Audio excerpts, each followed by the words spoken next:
for my experience, because of all that othering that I just could not understand when I was white, I just could not understand it. It made sense to me when I found out the truth. But I was still able to block so much of the truth. Like, I look like my father. I look like my Cuban family. And I was able to convince myself of otherwise. So there are people who will have an ethnicity shift who won't see it coming. Like, I had got all this othering. And so it kind of gave me a hint that when it happened, it made sense. But if I had not seen this coming at all, I can't even imagine. It's like, I don't know, like you put together a 5,000 piece puzzle and you're just done, and somebody comes along and knocks it off the table and you got to start all over again. Welcome to DNA Surprises, a podcast that explores the life-altering world of unexpected DNA discoveries. I'm your host, Alexis Auersalt. This show centers the stories of people who've experienced NPEs, or non-paternal events. In other words, people who've learned that their biological father isn't who they thought he was. We'll also hear from adoptees, donor-conceived people, and the families navigating these discoveries. Get ready to follow the incredible journeys that begin with a simple DNA test. This is DNA Surprises. What are you? For those of us who are, quote, ethnically ambiguous, this question is one we hear over and over again when meeting new people. When I was a child, tired of being questioned, I started to snap back, I'm human. What are you? As you can imagine, that went over pretty well. In this week's episode, I'm joined by Stephanie, who fielded questions about her ethnic background her entire childhood. She spent much of her early life trying to connect with others, to fit in somewhere. It wasn't until much later that a DNA test revealed the truth. Stephanie reached out to me because she wanted to explore her feelings around her ethnic shift with someone who had been there. We discussed some complicated feelings around feeling the need to earn our identity. She also shares how she's connecting to her roots and why having the information makes the "what are you" question a little easier to navigate. Thank you for sharing your story, Stephanie. My name is Stephanie. I'm 51 years old and I'm from Detroit, Michigan. I was born the third child to a white Southern couple who had moved north to Detroit when they were teenagers because my grandparents were looking for jobs in the auto industry. They landed in the vibrant community of Southwest Detroit, multicultural, people from all over. So I grew up in Southwest Detroit. There was an area of Southwest Detroit called Mexican Town. So there were a lot of Hispanic people there, but there were also Maltese people, Greek people, Polish people, Ukrainian people. Everywhere I went, I heard another language every day. And unlike today, nobody seemed to mind, right? It was just a beautiful place that I grew up in. My father was he was an abusive alcoholic, just say it. Because of that, my mother divorced him when I was about 2. She left him, fled in the middle of the night, when I was about 2. And she married a man from the neighborhood, her second husband, my stepfather. I call him Dad. He was my dad because, she married him when I was little and he was the first father I remember. So they got together right away when I was like 3, maybe even 2.5. And so he was my dad. And I knew he wasn't my real dad. That's what I called the other one, my real dad. But he was my dad. Pretty normal childhood. Southwest Detroit was a great place to live. This was in the 70s, right? So I don't know. It was a great place to grow up. I had 3 more siblings come along and things were going pretty well. And at some point, my mother decided it was time to find another husband. I don't know. I guess she thought she was trading up or whatever. And she sent me to go live with my real dad. And my real dad lived in the suburbs.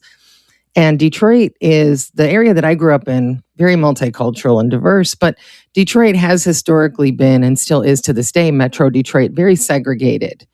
And so the city has always been vast majority Black city. But you step outside of the city into the suburbs and it changes immediately. It's very, very homogenous white in most of the suburbs outside of Detroit. So I went to go live with my real dad, and he lived in the suburbs. So I was 11 at this time. I had had a pretty normal childhood up to that point. Everything was good. I was chubby in an area where most people were skinny, in an era where most people were skinny. I was one of the few chubbier kids. But other than that, I was pretty happy about myself. I didn't really think about myself or how I looked or anything like that for the first 10 or 11 years of my life. So I move out to the suburbs, and my real dad enrolls me in the school. And I'm like surrounded by white people. And I had never been in this type of environment. The school probably had about 1,500 students. It was a middle school, 6th, 7th, and 8th grade. And I probably could not have counted like 10 people of any identifying heritage of any sort. It was just homogenous white. Now, I'm the kid of 2 white Southerners. I should fit right into this environment. But for some reason, I didn't. I mean, it wasn't me. I didn't feel like I didn't belong. I did in a sense because, we Detroiters are different from suburbanites. It's just a whole different kind of lifestyle, different attitude. Was the whiteness the thing that made you feel different, or was it more of like the suburb culture that you attributed it to? Well, I will say the suburban culture, first of all, was better off financially than generally the folks in Detroit. More working class in Detroit, more middle class in the suburbs. So there was more money and they wore better clothes than I did or whatever. But back home in Detroit, I never felt like my clothes weren't cool enough or anything like that. But the big cue was how everybody treated me. And I picked up nicknames really early. And I didn't quite understand them. And the first one was Steffro, which is Stephanie plus Afro. They called me Steffro. I mean, my hair's dark and it's curly and all of that, but it was just my hair. I didn't really, think of anything about it. The next one was Taco. Kids started calling me Taco. I would be walking down the hall and kids that I didn't even know would be like, "Hey, what's up, Taco? What's up, Taco?" And I would be like, "I'm not Mexican. I'm not Mexican. I appreciate the beauty of Mexican culture and I love Mexican food, but I'm not Mexican." And I'd be like, "I'm not Mexican. Why are you calling me Taco?" I'm 11, right? I'm 11, 12 years old. Mm-hmm. And so those were it was just, I didn't fit in.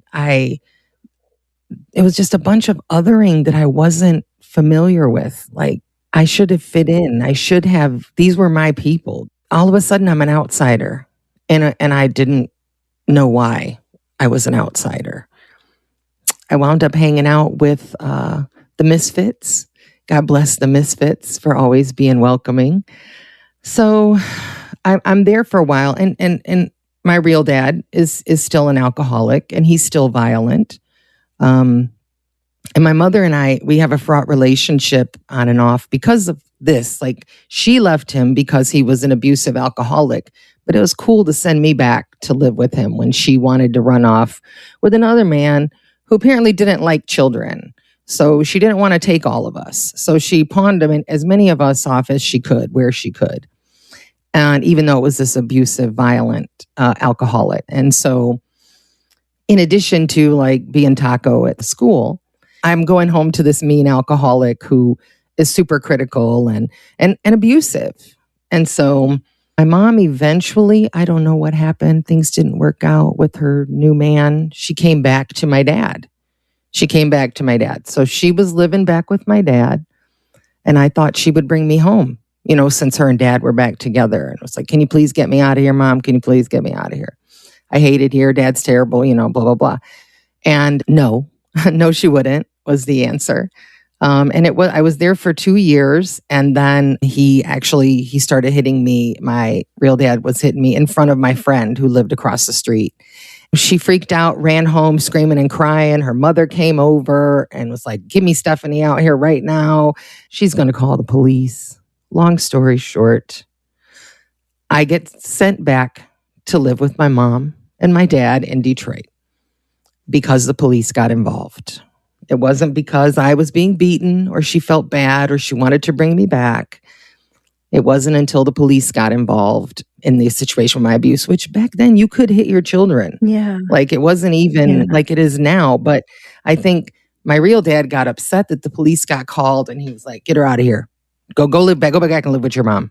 So I went back to Detroit and I was living with mom and dad and all my brothers and sisters again. And I started going to high school there. And the high school that I went to was multicultural, just like everything else. But for whatever reason, I started hanging around with the Mexican kids, which I don't know, it just happened. And there were Polish kids and Ukrainian kids and just regular white kids like me. And there were Black kids. It was just everybody.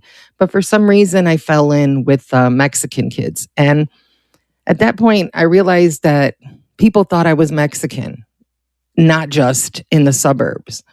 And people would speak Spanish to me, like expecting I would know what they meant. Mm-hmm. And that happened to me a lot. Now, growing up, I had learned a few little Spanish words here and there, just like I learned a few little Polish words here and there, But in high school, I started studying Spanish. They offered Polish too, and German and whatever. But I started studying Spanish, and the Mexican kids kind of became my clique. And I don't know, I never told anybody I was Mexican, I never told anybody I was Mexican. But they believed I was Mexican. Yeah. How did you feel about that? Like, once you made that realization, did you like fitting in with the Mexican kids? Was it just what it was? Well, I think after feeling like I didn't fit in for 2 years in the middle school, I was happy that I fit in somewhere. I was happy that I was accepted and that I fit in. But one of the things that happened in middle school all the time and that has happened throughout my entire life, that was when people started asking me, what are you? What are you? What are you? Mm. That was another clue that I didn't fit in, because they were certain that I was not one of them. Because that's what are you means. What are you means, you are clearly not one of us, and I demand that you tell me what you are. Mm-hmm. And so I got that living in the suburbs, that what are you constantly, and the Stefro and the taco and the what are you, what are you, what are you? And when I came back to Detroit and I hung around with the Mexican kids and the white kids thought I was Mexican, they stopped asking me, what are you? People stopped asking me, what are you? And then I could just be Stephanie again, which is who I had been up until I was 10 years old. I was just Stephanie. And so I never told anybody I was Mexican. And a lot of Mexican people, they thought I was Puerto Rican. They didn't think I was Mexican. They thought I was Puerto Rican. But again, they weren't asking me, what are you all the time either. But I learned to speak Spanish. I fell in love with Spanish. And so I started studying it in ninth grade and 10th grade. And I majored in it in college. And I've just been a Spanish speaker since I was about 14 or 15 years old. It helped me. It helped me fit in. Although if people did say, well, where are you from? And I would say, oh, I'm American. Anybody was speaking Spanish to, and they would say, oh my God, you speak Spanish so well. And I would be like, oh, thank you. It's such a beautiful language. So if anybody ever asked me, I wouldn't say I was something that I wasn't. Mm-hmm. But boy, it was so nice being in high school and having that click of belonging and not being interrogated all the time. Yeah. Interesting. Did you take an interest in foods and music and all of that? Or was it mostly the language and people? I'm curious how much you sort of assimilated with the group that you found, comfort in and belonging. Well, I mean, who doesn't love Mexican food? Right. Who doesn't love Mexican food?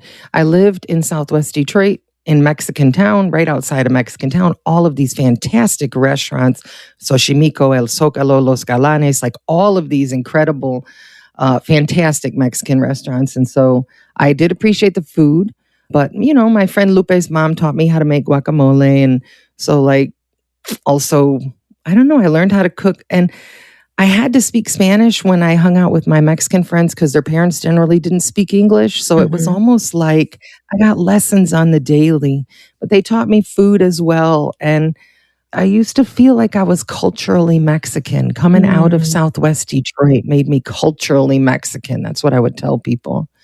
when my daughter made her first communion, I went to Mexican Town, Southwest Detroit, to get her dress for communion, and it has Our Lady of Guadalupe embroidered on the front of it, right? Because that was my culture. She even has a necklace with Nuestra Señora de Guadalupe, Our Lady of Guadalupe, like the Mexican emblem. Like it just being raised in that culture and around those people. And that's what my friends did with their kids. And that's what their dresses looked like. And of course, they wore this gold necklace with Our Lady of Guadalupe on it when they got baptized, when they made their first communion. Like that was what I did because that was the group I was in. Just to make the long story short, my mother did send me back again, even though the police had gotten involved. She left again, and she sent me back again to live with my real dad in the suburbs, who again was abusive. I was there for a year and a half. Again, the police got involved. Protective Services actually came out this time. And I was saved by my dad, my mom's second husband, because my mom wouldn't take me back this time. She had ran off again, and she had divorced my dad, and he took me in.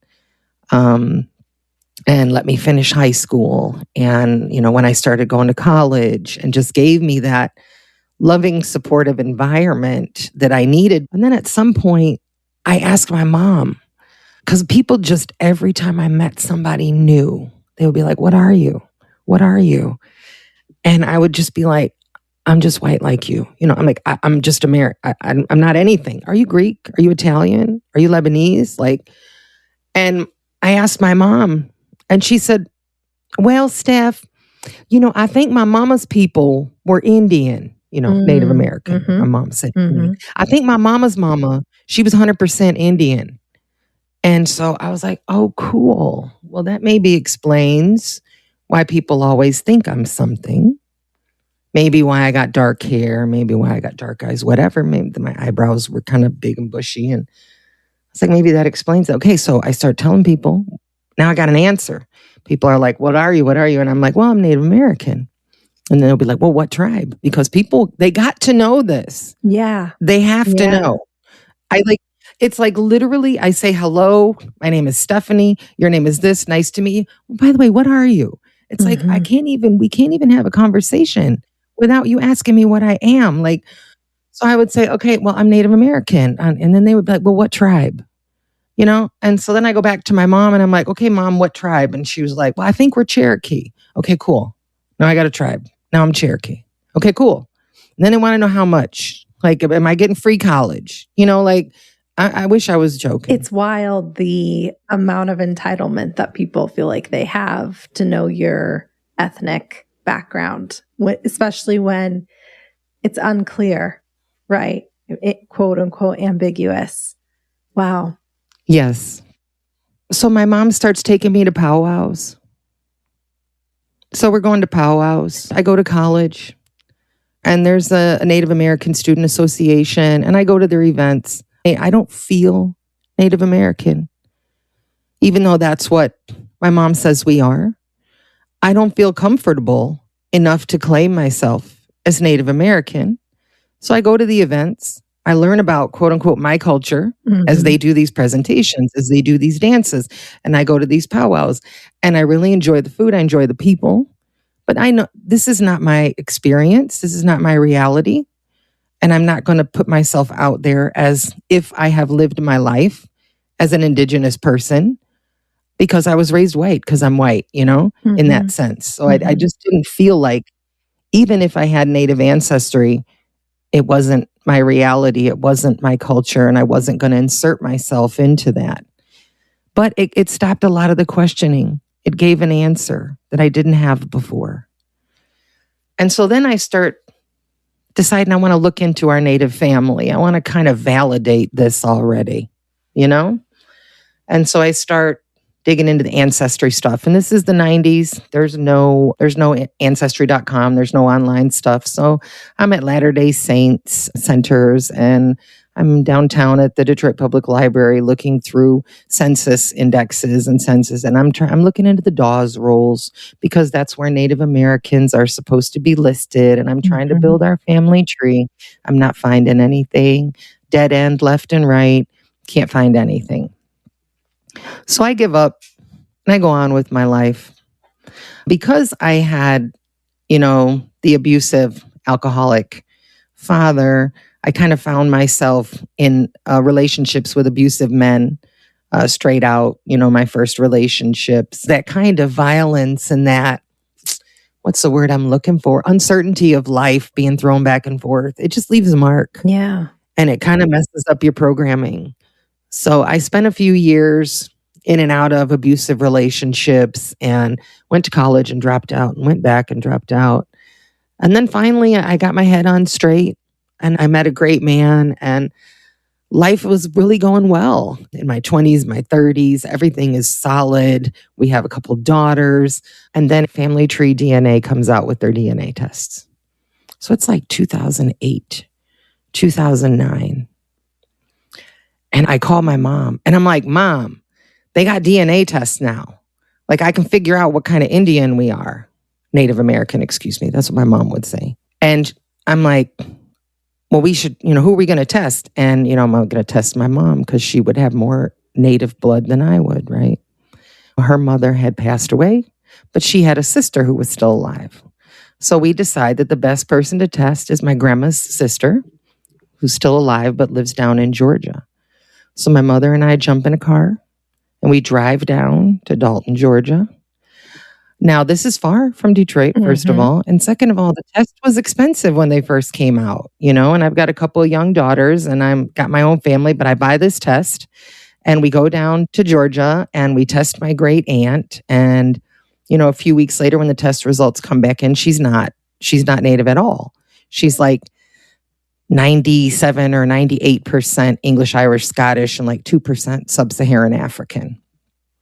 So I call my mom and I'm like, Mom, she doesn't have any native blood at all. Like she's not native at all. And my mom says, well, Steph, I didn't want to tell you this, but when my grandpa died and we were down south for the funeral, Mama and her brothers and sisters, they got into an argument and my aunt said something to him and they were like, he ain't even your daddy. You ain't got nothing to say. He ain't even your daddy. So I didn't want to tell you that, but, there were some rumors in the family that she was adopted. Oh my gosh. I'm not having the obvious question, which I should have had, which was, why you let me drive all the way down to Georgia if you thought she was adopted? And the first thing that occurred to me is, what kind of horrible people want to tell somebody at their father's funeral that he wasn't their father? Right. What kind of awful people are these people? Yeah. And I'm thinking, my poor aunt, how awful. I didn't think that. Why do you let me drive why did I pay almost $300 for this test and we drive all the way down to Georgia? That didn't occur to me. I don't know why. I put it on the back burner again, just went on with my life. Things are good. Work is good. I finished college, got an advanced degree.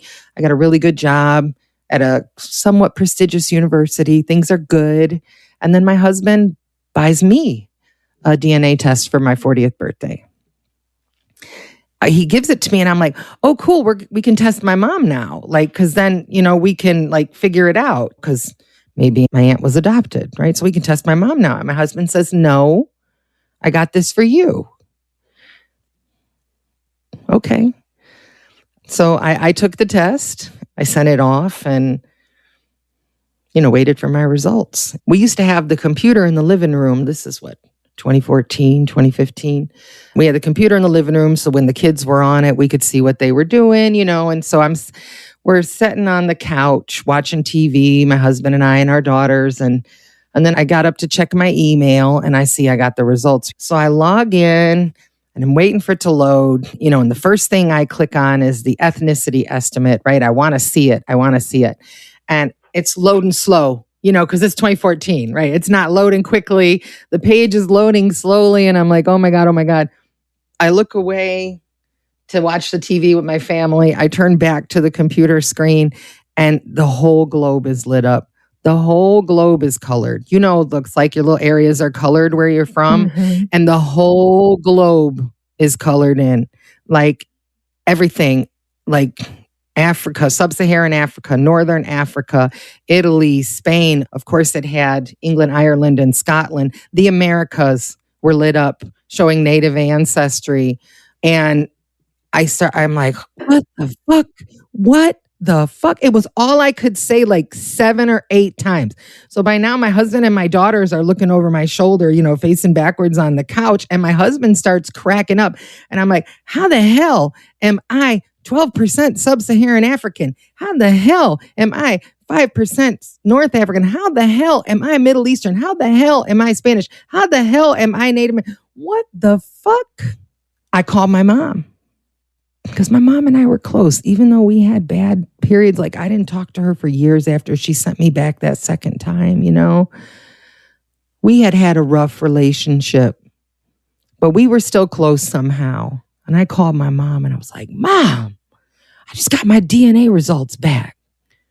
What does it say, honey? And I said, how the hell am I 12% sub-Saharan Africa, 10% this, 5% that? I'm going down the list. And my mom says, now, honey, them tests ain't science. They're just a guess. That's funny, although not an uncommon response, right? Are you thinking at this point, like anything about, am I adopted? Is my parent not my parent? Or are you solely focused on how did all of this stuff get in here? I think I was in shock. I think that what was happening to me was happening on the outside of me. Mm-hmm. Like, you learn how to compartmentalize when you're raised in abusive, chaotic situations and you put yourself somewhere else. And, something else takes over and you're able to maneuver and speak. Yeah. But you're disconnected. I think I was disconnected. So like, I'm looking at this stuff and I think I know, but I can't see it. And so then I open up, my list of matches. And the first match I see is my great aunt. And so I call my mom back and I'm like, Mom, I just opened up my matches, and Auntie's here. She's here. She's right here. You can just tell her all of those nasty rumors about her being adopted are a lie. She really is your aunt. Mm-hmm. I thought I had done some good. I thought something really beautiful had come out of this test. And my mom's, well, you know what, Steph, thank you. I'm going to let her know. She'll be so relieved. I'm like, okay. So then my next match in the list, man, his picture's right there. And his name, I think I'll call him Gerardo. I think that's what I'll call him, to protect the innocent. Mm-hmm. And he and I share about 300 centimorgans, right? And so it says it thinks we're second cousins, and that's pretty close. And I click on his picture and his name, and, he's Gerardo, and he was born in Cuba. And I was like, Cuba? So I call my mom back, which in retrospect is so stupid of me, Well, but you're trying to find answers. It makes sense. It's your family history. What does she say? I said, Mom, there's this guy on here. And he's really close to me. Like, I should know who he is. Like, we share enough DNA. Like, I should know who he is. Like, maybe I know he's a cousin or he's somebody's kid or something, but I feel like I should know who he is. Well, what's his name, honey? Then I tell her his name. And I tell her his last name. And she's like, I don't know. Maybe you should reach out to him. I don't know. Okay, so fine.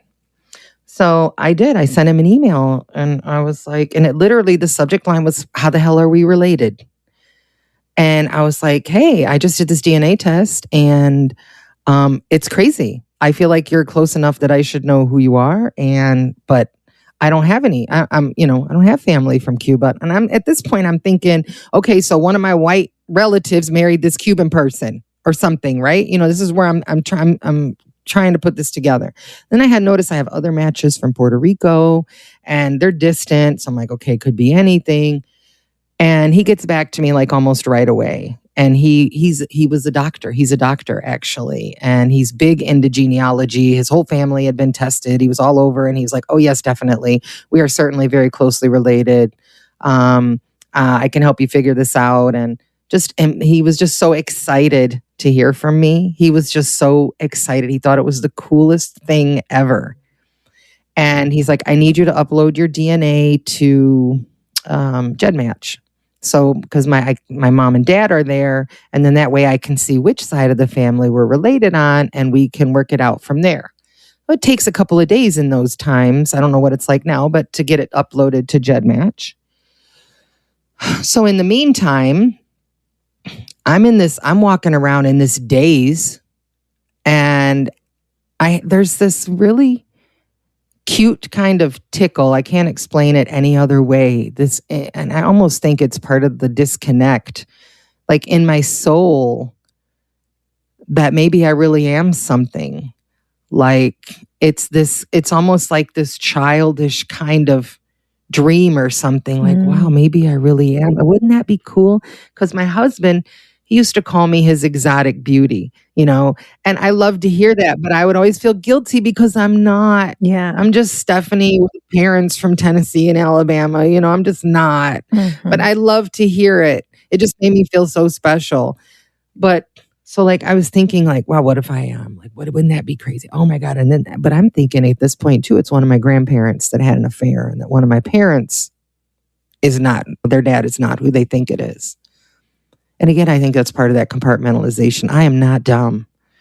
I am not stupid. And you want to make it make sense in a way that isn't harmful directly to you.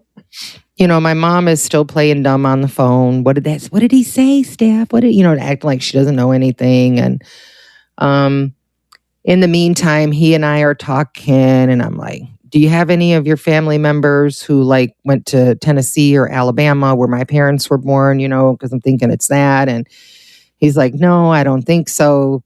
Then we find out I'm related on his father's side for sure. And he's like, this is really good because it's a small family. Descended from 4 men, born in Cuba, blah, blah, blah. It's going to be easy. And then he gets back to me and he says, no, I didn't have any family in Tennessee and Alabama. At the time you were born, the only people there in America were in New York and Detroit. And when he said Detroit, I was like, fuck. It's me. Like I couldn't not see it anymore. I knew I wasn't going to get anything from my mom. I knew, my mom had always been untrustworthy and fast and loose with the truth. I'm just going to say it that way. And I knew she wasn't going to tell me. She hadn't told me. And so I'm like, I'm going to have to figure this out on my own. So my cousin Gerardo, God bless him, he tells me we have a family Facebook page for our family. And he's like, why don't you go take a look and see if you recognize anybody? He's like, there's a lot of people there. So it's like midnight, I'm sitting on the Facebook in the living room. It's all dark. Everybody's in bed. And I'm looking through this Facebook and I'm looking through all these pictures, all these old pictures, all these new pictures, all these beautiful people. And I come across this face. I stop scrolling, and I'm looking. So I'm looking at this picture and he has this really thick unibrow, and I had a freaking unibrow. My mom would never let me tweeze it. That was another thing. People called me Bert in middle school when I was in the suburbs because I had one eyebrow all the way across. And so I'm looking in his face and I'm looking in his eyes and I'm trying so hard to connect, to remember. And I can't stop looking at him, but nothing is clicking. I'm waiting so hard for something to click, but nothing is clicking. And then I looked at like the caption to see his name. And he had this very weird, unique name. And it rung a bell in my head. So like I teach and I get, students always have the coolest, wildest names. So I was always talking about this name that I heard today and this name and it means this and this name and it means that. And like things like Jamila, which I think is beautiful in Arabic. Like I live in this multicultural area. Mm-hmm. And so one time I was talking about this and my mom says, I used to know somebody who had a really weird name. And I think it meant something to do with horses or something like that. And I just was like, oh, that's cool. That's interesting. But that was the name. That was the name. Mm-hmm. That was the name. I called my cousin and I was like, okay, so there's this person here and his name is this. And he's like, yeah, he lived in Detroit. Yeah, that name runs in my family. And unfortunately, he's dead. He died in 1986. How do you feel when you hear that? In that moment, I was happy that I guess I had found a connection. This had all still been like some kind of weird fever dream mystery that I can't quite explain. And that finding him and his name and his face made it real in a way that gave me some comfort in a weird way. Like, this is real and I came from a person. And all of this stuff I've been going through with this whole, what are you, my whole life, it made sense. There's a reason. My mom eventually comes out to the house to visit me a couple of weeks later, I don't know if she's going to come clean or if she's going to make more excuses. She's just coming to see what I know. I don't know. But by now I already know. So then, the floodgates open. She's been waiting 40 years to tell me all of this. She loved my father. It was when she was married to my real dad, the alcoholic, and he was terrible to her. And then the neighbor, basically, they saw each other across the yard and fell in love, whatever. He was also married to someone else. She was married to someone else.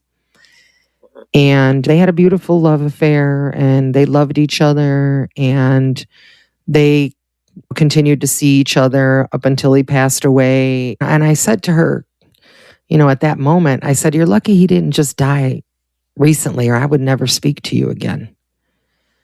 And I shocked myself with that because I wasn't even feeling anything yet. It just kind of flew out of my mouth. Lucky he died a long time ago because if he just recently died, I would never speak to you again.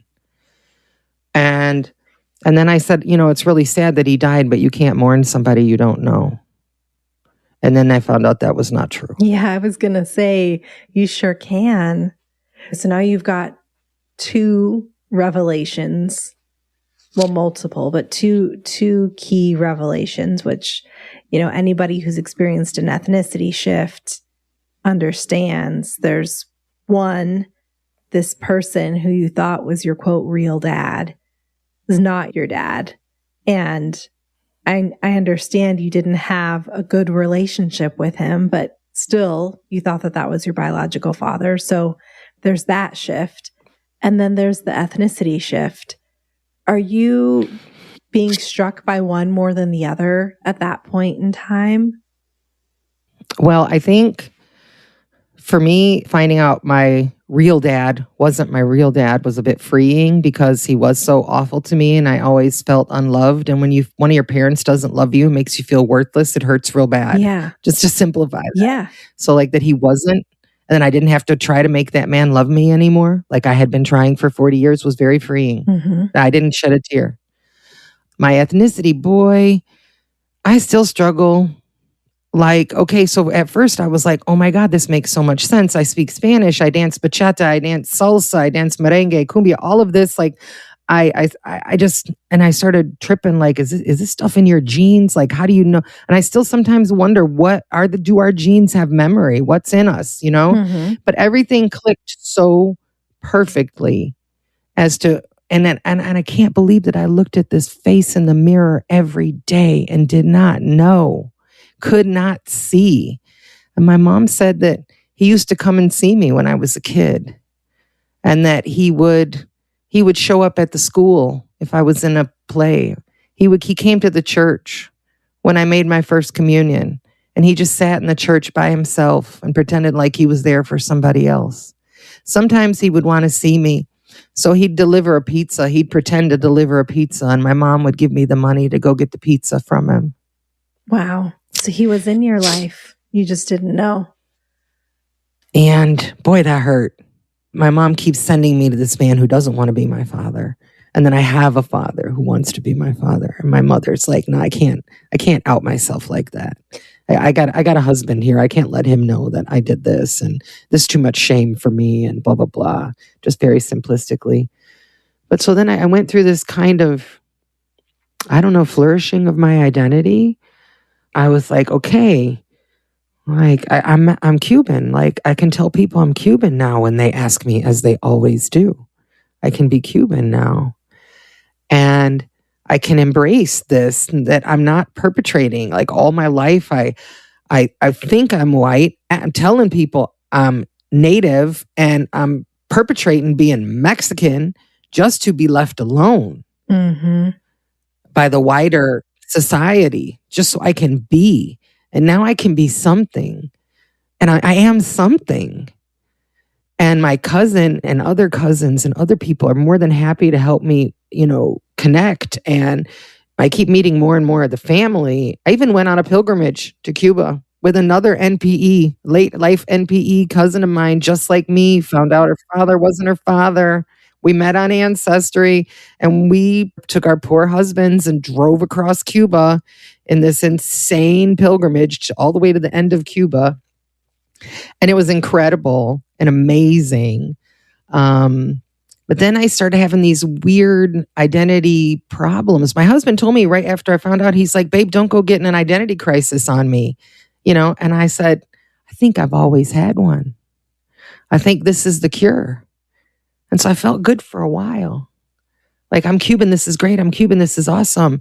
And then for some reason, I started having this weird backlash, which is what I wanted to kind of ask you about. Like, so do I get to be Cuban if I wasn't Cuban? Can I be Cuban? I wasn't raised Cuban. Just like I knew I couldn't be Native American in the student association because I wasn't Native American. So am I really Cuban? Has the fact that I was white tainted my ethnicity as a Latina? Can I be a Latina, or is it tainted? And I ask my Hispanic friends, God bless them, because they give me a lot of therapy. I'm like, do I get to be what I am? And they were like, you are what you are. And you had, but I didn't have the experience. Like, what do you mean you didn't have the experience? You've been othered your whole life. You found refuge in your people. Yeah. What do you mean? And then I went through a phase where I couldn't speak Spanish anymore. Like, I felt like my Spanish wasn't good enough. I had to get a therapist who spoke Spanish to help me learn to speak Spanish again. Wow. So, like, yeah. How do you feel? Do you feel like you can be Black, authentically Black, that you weren't Black? Do you feel like you can still be Mexican, even if you're not Mexican? Yeah. Wow. So it's funny because I host these support groups every month, and last night was one of them. And someone asked me if there's anything that still comes up for me almost 5 years in, because I've done so much processing and, talking to people, and if through my conversations, things still come up. And I realize the thing that is hardest for me still is the ethnicity piece. I fully made peace with everything that happened with my parents and them lying to me. And I, have accepted the relationship that I have with my biological father, and he's wonderful. And I think I've made peace with all of that. But the ethnicity piece is something that I feel like will be a lifelong processing, because when you said, do I get to say I'm Cuban when I haven't been Cuban, right? When you haven't had that experience, you've always been, but you haven't had that lived experience. And that's how I feel about my Blackness. It is not my lived experience. Until I was 35 years old, I did not live as a Black woman. I also felt, though, like I struggled to fully connect with the Mexican side of my family. Like, that wasn't something, when you're talking about how you kind of assimilated into the Mexican, I think it's really interesting because you did have, Hispanic roots that you didn't know about. And it felt natural to you to assimilate, even though Mexicans and Cubans are not the same, but it still was something that you were able to connect to. For me, I didn't feel super connected to it. I felt like I was trying to feel connected to it, but I always attributed that to being multi-ethnic, to having a white mom and not growing up close to my Mexican family, like, geographically and stuff. We'd go visit them. But I lived in Southern Arizona. So there's kind of like this flavor of Mexican to everything and everyone because of where we are. And I kind of just was comfortable with that, but I never fully felt, yeah, like I'm Mexican. Like this is me. So I've always felt, my friends and I, like, we described ourselves as liminal, always in between. Mm-hmm. And that's really how I've always felt. And I feel like I still feel that way, except now I just have more clarity onto the other part that makes me me. I had a conversation with a friend who's biracial, and he has a Black father and a white mother. And I was talking about not fully feeling like I belong and not feeling comfortable about what I can claim. And he was like, kind of like your family and friends, like, well, you just are. You don't have to earn it. It's what you are. And when he said you don't have to earn it, I almost started crying because it was like, that's, I think what I still struggle with is I feel like I don't get to claim that because I didn't earn that. I haven't lived that my whole life. But because I'm biracial, I will still get questioned, what are you? And to feel like you have to explain it still, I think is where it just, you butt up more against it. Because it's not like people just see, even for you, I'm sure still, I mean, I feel like people are a little less intrusive about asking what your ethnic background is than they used to be. But, people still are going to probably look at you and wonder in their mind. And it may come up as a question at some point. And then you have to explain yourself. And so I think it's having to explain. And I think the other piece that, and I've touched on this before, but like that's been hard, I think, is when people would ask me before if I was Black, or for you, calling you taco, which is so ridiculous, but like assuming that you're Hispanic and then you're actively denying it for so long. It's like, what does that do to your brain to spend like decades saying, nope, that's not me. I'm white. Or for me, I'm like, no, I'm Mexican and white, and this is what I am. And I can't help how genetics work. This is just what I look like. And then all of a sudden you're like, oh, wait. So not only have I been in denial of what's in front of me because I believe my parents, but I've actually been actively denying when people made assumptions. And now I have to change that thinking in my brain. So that's a very long answer to your question, but like I'm still processing it. Me too, 10 years in. And when I was white and people asked me, what are you? I didn't have an answer because I was white. At least I have an answer now. Yeah. So I like it that I can give an honest answer, not a lie that my mom told me to try to cover up the way I look, and not just letting people believe I was something else so they would leave me alone. I love having an answer. And I'm real sad about the loss of my culture, of course. And I know a lot of people talk about this, which is why I didn't really go over it too much, but loss of my father, my grandparents, my aunts and uncles, who maybe people would look at me and be like, oh my God, you look just like your grandma. Or, you reminded me of your father when he was young. I lost so much. I lost so much culture, and I'm grateful to the Mexican family, who took me in and just made me feel like part of their family, like legitimately part of their families, and gave me that space to just be Stephanie, And I did wonder when I was white and people always wanted to know, like, what are you? And I didn't really have an answer. I'm like, why do we need to know what I am? Mm-hmm. Do you have to put me in some box? Why do we have to know what a person is before we can continue a conversation? Have you been able to explore more of the Cuban specifically and like connect with other Cuban people? I have a big family. I have two sisters. It just didn't work out. It just didn't work. They were just too undone by what their father had done. We met a couple times. They showed me some pictures, but we just couldn't do it. They have family video. They have like home videos of him that they wouldn't share with me. Oh. And that kind of cruelty breaks my heart. Like they have videos of my father walking and talking, and I can't see them. But going to Cuba, and I have family in Cuba still. I have family here in Florida. I have family here in Wisconsin.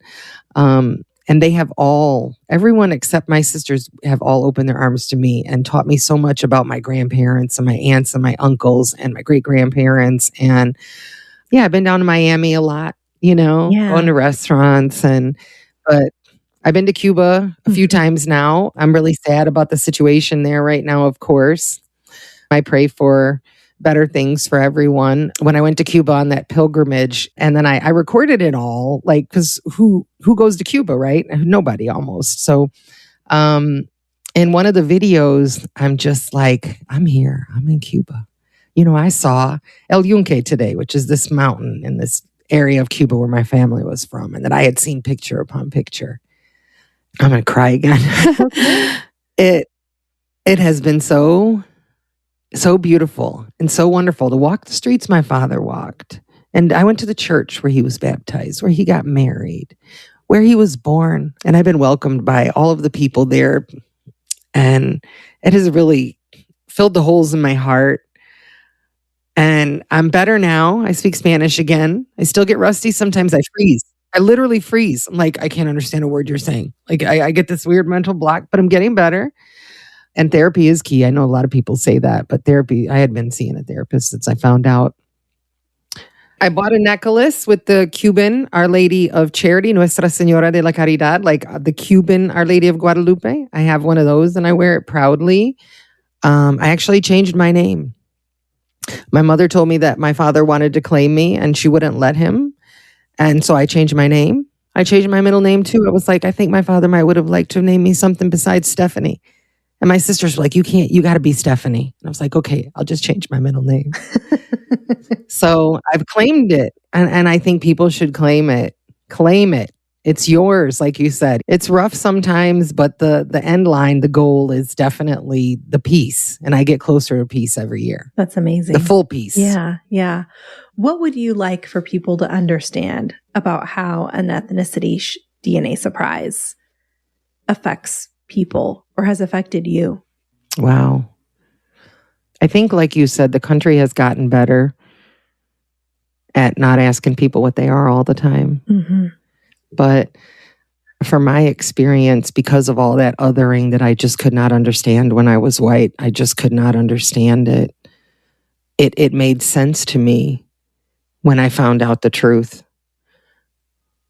But I was still able to block so much of the truth. Like I look like my father. I look like my Cuban family. And I was able to convince myself of otherwise. So there are people who will have an ethnicity shift who won't see it coming. Like I had got all this othering. And so it kind of gave me a hint that when it happened, it made sense. But if I had not seen this coming at all, I can't even imagine. It's like, I don't know, like you put together a 5,000 piece puzzle and you're just done. And somebody comes along and knocks it off the table and you got to start all over again. I think my advice would be, you don't have to ask permission. You don't have to ask permission to be what you are. I felt like I needed permission from the Hispanic community or from the gods of racial divides that I could be what I am. Because my therapist was like, I feel like I need validation. Like I need somebody to be like, give me the stamp of, okay, Stephanie, you can be Hispanic now. And he was like, there is no such committee. You have to claim it yourself and it is who you are. So that's what I would say. You don't need to seek outward validation. When you come to terms with who you are, claim who you are, be who you are, go learn about what Ireland is like, take a trip to Ghana, go wherever it is that your people are from and claim that heritage. You don't need to ask permission or apologize. The people who hid it from you are the ones who need to apologize. What advice do you have for a parent who's keeping a DNA surprise from their child? Stop lying. I'm not going to be very magnanimous on this. Just it doesn't, it's like if you smoke. I've been smoking for 30 years. Why am I going to quit now? It's always good to stop doing bad things, no matter when it is. So just because you've been lying for 15 years doesn't mean you keep lying. Stop lying. And what advice do you have for someone who just uncovered a DNA surprise? You're going to go through it. It's going to be painful, disorienting. You're going to be grieving. You're going to be in shock. You're going to be stressed out. You are probably going to be undone by how much it bothers you. My advice, don't worry about how much it bothers you. Don't worry about how you feel. Don't question whether or not you should still be sad. Just accept what's happening and work your way through it. All of it is normal, and just wondering why and thinking why and I can't believe this is not helpful. It's a life-altering, shattering, it's a devastating thing to go through, and you're going to go through it. You'll be better on the other side, but fighting the way you're feeling and questioning your feelings is not helpful. It's not going to help you get there. Well said. Stephanie, thank you so much for joining me today. It was really awesome to have the opportunity to connect with someone who understands the twofold aspect to a DNA surprise, finding out that your father isn't your father, but also that ethnicity shift. And I wish you the best as you continue to navigate this journey and find that place of peace. Thank you. Thank you for having me. Thanks again to Stephanie for sharing her story. If you have a DNA surprise that you'd like to share, please submit your story at dnasurprises.com. And for early ad-free access to episodes, join me over on Patreon at patreon.com/DNA surprises. Until next time. DNA Surprises is hosted, produced, and edited by me, Alexis Auersalt. It is mixed and mastered by Josh Auersalt of Siren Recording Studios.